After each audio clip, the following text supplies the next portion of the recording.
to license it.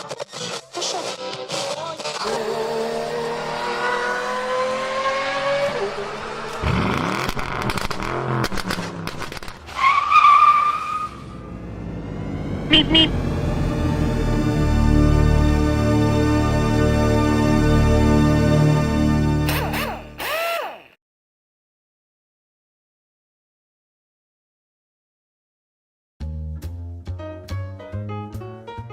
Hi everybody, and a warm welcome back to Maple Leaf Matchbox Makeovers.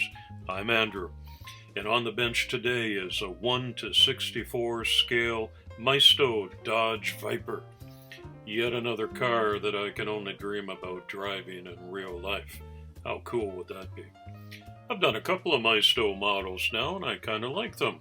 But this one is another that's hard to find on YouTube on the makeover channels. So I might be breaking new ground here, but it is a nice car. The wheels are in pretty good shape, and I'm going to try hard to just refurbish those and reuse them to maintain originality. And I'll do something, I hope, a little bit clever with the paint scheme. Stay tuned and find out. But we begin by drilling out the rivet. This is a plastic base. And believe it or not, I just went through it with, it looked like about 4.5 turns of the drill bit. And we pop it open to see what lies beneath. These wheels come out from under the plastic suspension. That's no problem. And the little two-seat cockpit is attached by two plastic pins. I had to fiddle around with that for a moment. And look, there's a spare Viper tire in the back window. And I'm going to leave this interior black. It's going to match the scheme I have in mind for the color. And as you can see, these original wheels are in pretty good shape. If I just touch up the chrome rims, I think they're going to be good to go.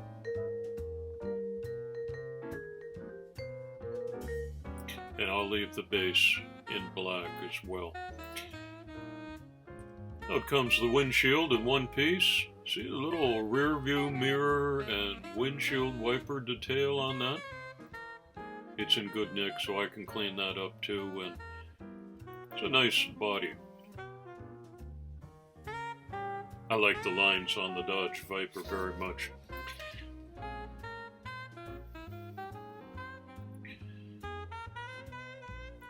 So I use a number 1 drill bit, and there's only a single post on this model. It's in the front. The back kind of has a little tab. Looks like the rear license plate that hooks into the bumper, and that holds it in place in the back. And I always put a test screw in here before I do any paint stripping or final painting. Make sure everything fits well, and in this case it sure does. No troubles at all starting out.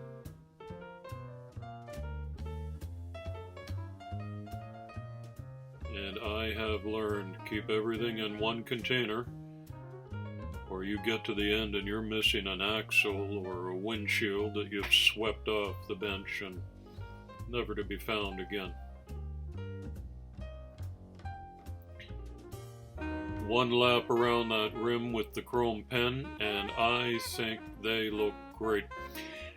Now, you need to know, I don't display my cars, I don't really collect them, and I don't sell them. If I did, I would probably swap out the wheels for a brand new nice set here.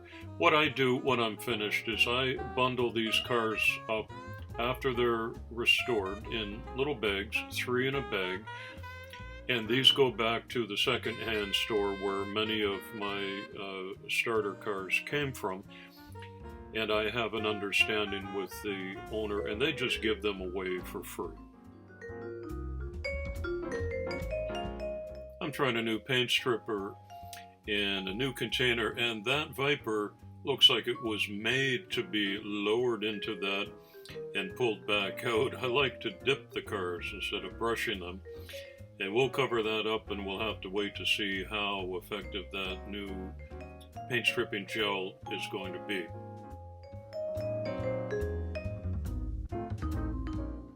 I've seen some guys on the makeover channels use an electric toothbrush here, and that's cool.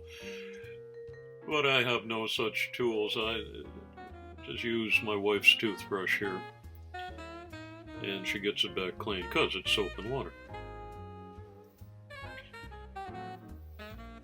And I always wondered why those dashboards and steering wheels flip up and down like that. They click into place, but because they do, if you see that, if you brush too aggressively, they fly right off.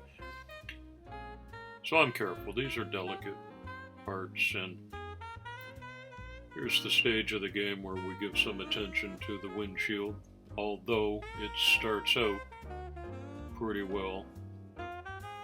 No abrasions, no nicks, no scratches on that one. So we dip it into some floor polish, and although it looks cloudy, it comes out perfectly clear, and that just puts a nice seal on this, and a nice shine as well. I wick off the edges to get rid of any drips or excess, and I'll just pop a little plastic cup over top of that. So what do you think? You can see inside and outside of the Viper through that. That looks pretty good. And the new paint stripper gel looks to be pretty effective. That's bubbled up nicely, and you'll see it slides off. And it's always fun at this point because you're going to taking away paint that might be 10 years old, and often it's 50 years old, to reveal the bare metal underneath for the first time in so many years.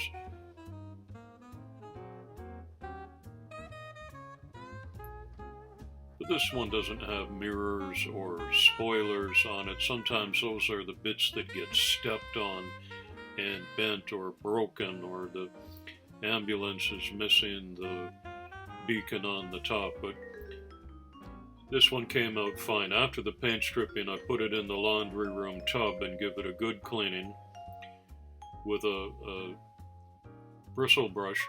And inevitably, there's a little bit of paint left in there, especially in the casting lines where there's lots of detail. But undeterred, I press on, and a little bit of extra time with the wire brush and some steel wool, especially in those front grills and the side body lines that had a little bit of paint left over. No trouble. Comes right out. And when it's all said and done, we've got a pretty good shine back on the original bare metal.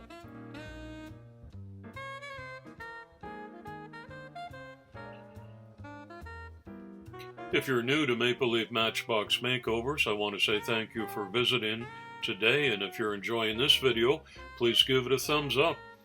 And if you haven't already, hit subscribe.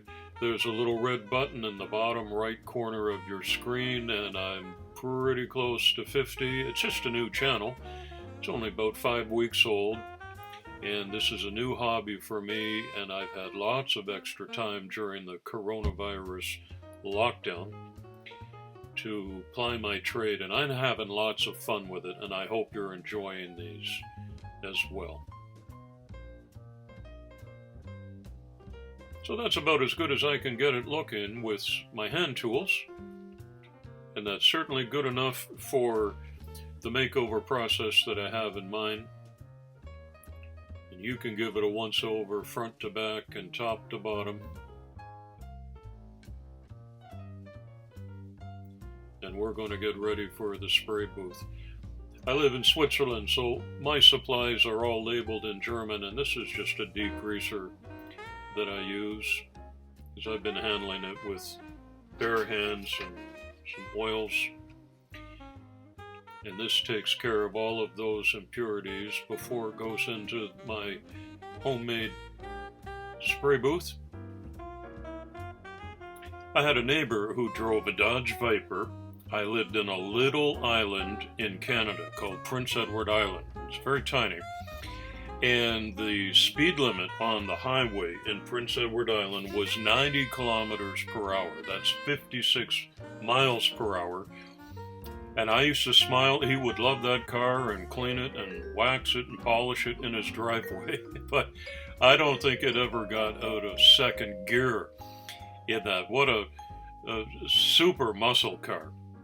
I don't think ever got wound out the way that he really wanted to. It was red and it was gorgeous.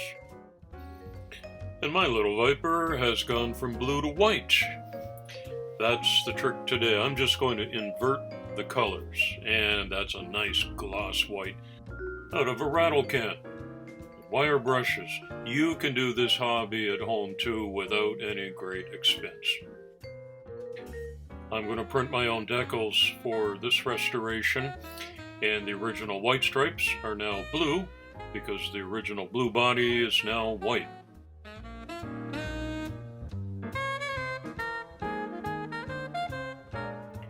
This clear liquid is called Decal Set, and I apply that to the body of the car, and what it does is it gives you a few extra moments of wiggle room while you're making fine placement adjustments on here.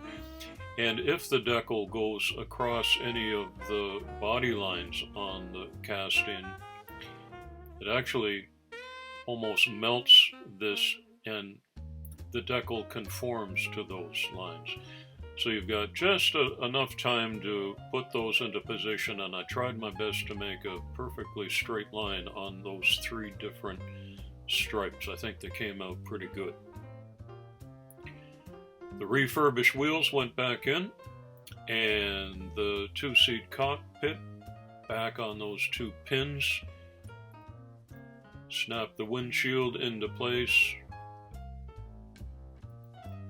And this one really went back together in textbook fashion. And here you go. Isn't that a nice looking car? And I hope you'll agree the original wheels came out all right. Just a little chrome touch up. I did some taillights, and I did the door handles and the gas cap and a couple of the front lights in a chrome highlight. Less is more sometimes.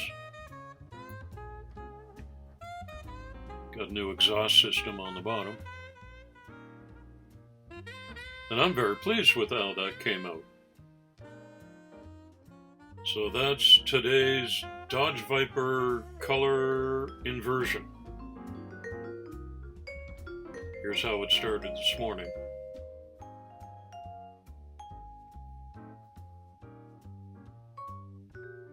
Boom.